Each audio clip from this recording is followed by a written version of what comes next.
There's only one car I can say is worth owning 6 different times. You can ask me how I know. It's because I had 6 of them, okay? A car that has defined generations of cup racing with a middle finger to Porsche. Pretty much saying, no, you don't need a 7-figure racing team to get onto Silverstone, baby. All you need is a good old car with some happy-ass headlights. A car that defined Mazda as a fun, hip car company that could make reliable cars as long as they could get some funding from their trust fund daddy Ford. A car that we're talking about, of course, is the Mazda Miata. And during its near 4-generation run, the Miata maintains Mazda's last properly fun car before pretty much turning into Mitsubishi with weird crossovers and designs that cater to those that think hip is the Samsung Galaxy Z flip phone. I'm sorry if I insulted anyone. I'm Alex.Martini on Instagram, and today we're talking about one of the most iconic sports cars of our generation. So we're gonna be talking about how to modify an NA Mazda Miata.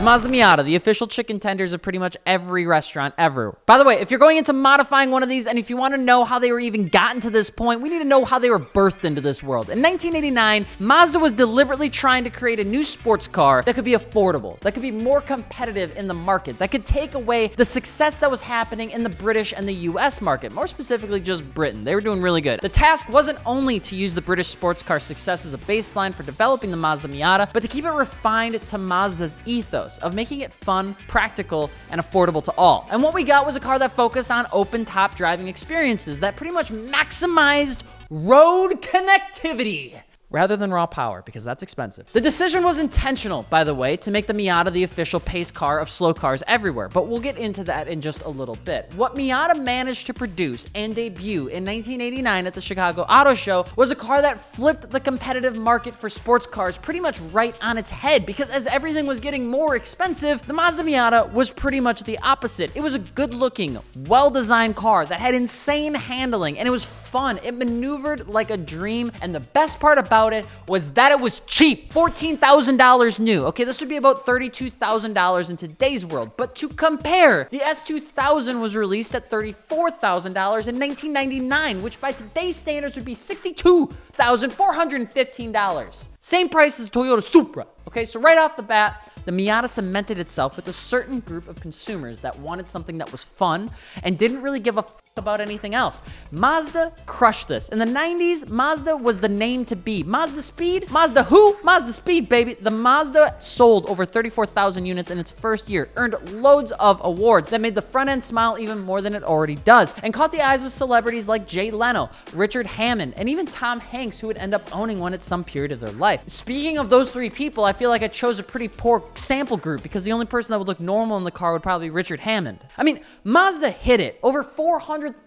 of these cars were sold from around the world from 1989 to 1997. It was a highly developed, low-cost, affordable, easy to repair, cute, accessible sports car. So why the f are they so expensive now? It makes no goddamn sense. It's like when Apple, they used to make commercials kind of sticking it to the big man, we're gonna make cool computers. And now they're making Black Mirror shit. It makes me uncomfy. I don't like it. Everything that they showed me at the release made me more scared about society as a whole than ever before. I don't care, okay, about VR. Okay, so there was a time where you wanted to buy one of these Mazda Miatas, but now you want to know how to modify an NA Mazda Miata, okay? You want to know that, baby? I got you. The Mazda Miata was powered by a teeny tiny 1.6 liter or 1.8 liter. Now, I need you to listen carefully. Come closer. The 1.6 is slow, and it always will be, and that's okay. Modifying an NA Mazda Miata is way less about power and way more about driving spirit.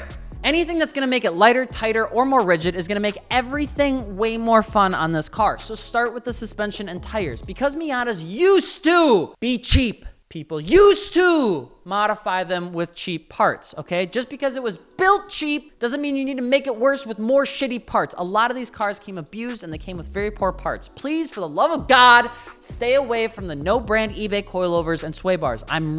That's one thing I'm gonna have a stance on here. Stop it. okay? Now, we can't speak highly enough for brands like Fortunato and BC Racing. They just do a good job. BC has loads of availability, and Fortunato can customize every element of the coilover if you need a more dialed-in approach for your coilovers. People that defend the $300 coils, I'm telling you, you're not using the coilovers. That's why you think that they're fine. Get your max peating rods the fuck out of here, okay? Usually with lowering your Miata, you'll have to roll your fenders because the NA Miata was truly engineered affordably. That's the nicest way I can possibly say, as cheap as fucking humanly possible, okay? The metal fenders can cut tires because they cut inward a little bit, like an L. They're like that from factory, so try to roll those things. After the coilovers, snag some front and rear white line sway bar kits. Sway bars, coilovers, some Continental tires if you drive this thing a lot, or if you want to go into something fancy, you can get yourself a Michelin Pod Sport 4S's if you're a baller, okay? It's gonna make your car feel new. You can jump into some poly bushings if you want to freshen that up, but mostly that's gonna be a side quest. If they're still good, you don't need to replace them. I've owned 6 Miatas. 3 of them were NAs, and I was always surprised by how simple these cars were and how they saved me money everywhere I wanted to do something with. They're just cheap to have fun with. The only thing you have to be careful with is that you need to be careful with their non-wear and tear items because they do break really easily. They crack, they fade really easily. That goes for the single stage paint that was in the first few years of the NA Mazda Miata. Don't buff it too hard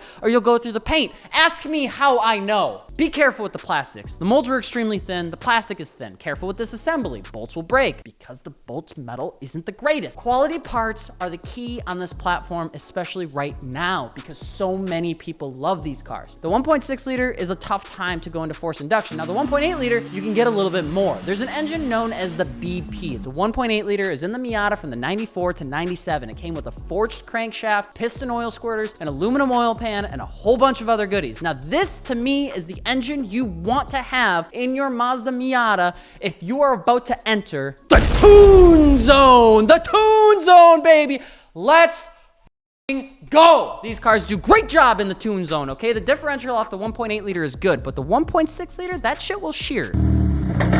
Okay, so keep that in mind if you go with bigger power. Most will go with something like a single turbo or a Jackson supercharger. Jackson supercharger is a little bit older, I think. I don't know if they actually still make them anymore, but I had them in mine and I loved them. And I've owned and driven both personally. I like the Jackson supercharger kit just because the power felt more like it was in addition to what was already there versus in replacement of that I got when I had a turbo setup. Now, there's a lot of people that prefer the turbo. This is just my personal preference. Both are awesome. Keep in mind that turbo kits may be affordable, but the rest of the car may not always be that way, okay? So stock clutches won't really last. So you're likely gonna have to go into replace that as well. I would recommend something like an ACT clutch, and you're also gonna have to jump into an aftermarket ECU of some kind. A Mega Squirt is still pretty popular, but there are some new faces in the market too, so do your research. Fuel pump and injectors will need to be replaced, and if you go with the 85, that's a whole nother level of power and fun, but it comes at the sacrifice of accessibility, at least up here in the north, where 85 seems to be just about as rare as 93. I'd also recommend a logger of some kind, or the gauges, if those can be, sometimes gauges come with loggers now, okay? So you can record performance if there's a budget in mind. The platform is older, so when you go into the tune zone environment, you'll wanna know you didn't mess up. You can make sure you didn't mess up by checking the numbers on your gas gauges and the rest of the gauges and the AFR and the boost and all that sort of good stuff. And if it can log it all, which some of these new ones can, it is very good. It is very, very important. But let me be clear. If you add more power to your NA Miata and you don't upgrade the brakes, everyone, including Santa Claus, including me, is going to send you coal and mean eyebrows. I'll judge the shit out of you, okay? The car's stopping power is not equipped for any additional power. And because it's so small and light and affordable, small power bumps have an almost exponential increase to the car's speed and capabilities. I had 100 shot of nitrous, okay, in a crappy drift Miata way back in the day. It was an NB, it wasn't an NA, but I learned this the hard way through sheer panic, and I will never do it again. Get good brakes and pads. You don't have to go with a huge big brake kit if you don't want to, but just some good brakes and pads. Willwood has a BF10 kit with an autocross brake pad, and that works really well for street and track. If you're not looking to do just kind of track, you want to go full track, Willwood also has a BP20 kit out there. There's tons of like websites that sell these things, and there are some intricate details when you get into big brake kits.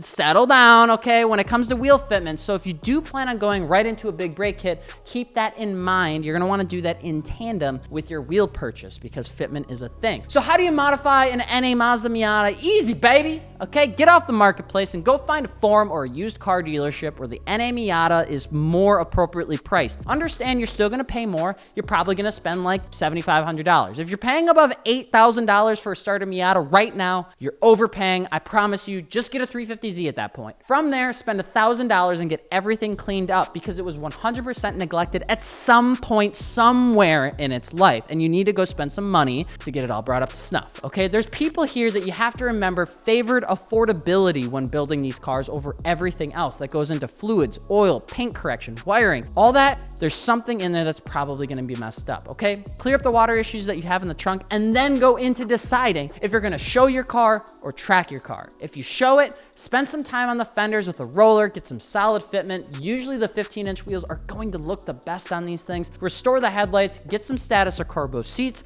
a Nardi steering wheel, a Roadster Sport exhaust or similar. Get yourself whatever you need to have a really good experience and delete whatever you have bookmarked on sale from eBay. And then get out there and drive the goddamn thing, because that's what it was built for. These things are built to be driven hard. If you turbo it, do all of the above. And remember that the 1.8 liter is going to be a better starting point overall and is going to give you less issues overall. You can still turbocharge the 1.6s. Don't hear me say you can't, but drive these cars. They're fun show cars, truly, but the driving experience is what makes these things so fun. You can still get views on TikTok with your Mazda Miata, but these things are insanely fun. They grow with your driving confidence. They allow you to find the limit of the car without you unaliving yourself. They're built around you and they treat you with care. With these cars, like new cars are coming out with 400 horsepower as a baseline. It's really hard to find a car's limit that's not hindered by your own bad driving behaviors. Miatas let you make those mistakes and kindly remind you to not do it because of its wheelbase and its low power. It's a great way to just get started to drive your car. It is a car that deserves to be driven.